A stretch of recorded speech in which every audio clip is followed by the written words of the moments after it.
Hey guys, welcome to this video. I am back working on the Mercedes, trying to get these brake issues all sorted, and I broke another part on the car.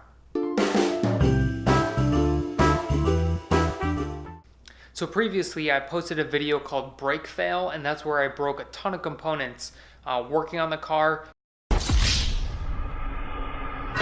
Be sure to watch that if you haven't done so already. That'll give a lot of context as to what I'm trying to do here. But essentially, part of the rear brake lines broke. By them breaking, it let out all the fluid, and so I had to go through and bleed the brake system. Now, you're supposed to bench bleed the master cylinder if the reservoir goes dry, and the reservoir had gone dry, so I went to bench bleed it, but I didn't want to do that in the car. I figured it'd be a little too much work to pull the whole master cylinder out, so I came up with a little bit of a solution. Okay guys, so this is what I used to bench bleed the master cylinder. I had 3 of these. This is off the back brake line. What I did was I cut it and then crimped it with a vise so that no fluid could pour out. So I plugged all 3 holes on the master cylinder with these. This is just one of them, I have 2 others. And then I pumped the brakes from the brake pedal, and that bench bled the master cylinder without having to remove it from the actual firewall. Okay, so you can see here's the reservoir on top of the master cylinder, and this is just a napkin catching some of the fluid. And there are actually 2 compartments to this reservoir. It took me the longest time to figure out how to fill up the back compartment.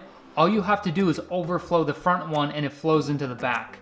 The problem I ran into was I went to reconnect the brake line to the master cylinder and I ended up stripping it. I was trying to be careful. I knew it could easily be stripped, but there was a lot of pressure from the brake line itself. So when I was trying to screw the actual plug in, that's when it got off by a thread or 2. I didn't realize it because it didn't tighten up right away. So I got about halfway turned in before I started noticing something wasn't right. By the time I figured it out, it was already too late and I'd stripped it and the brake line wouldn't seal. Okay, so if you've been following along, you'll know at this point, by replacing the master cylinder, I've replaced pretty much every brake component on this car. So I'm gonna go ahead and order a new one, just because that's the only option I have right now. You can't really fix that the way it is. You might be able to use a tap and die set, but that starts to get messy and that might not actually solve the problem.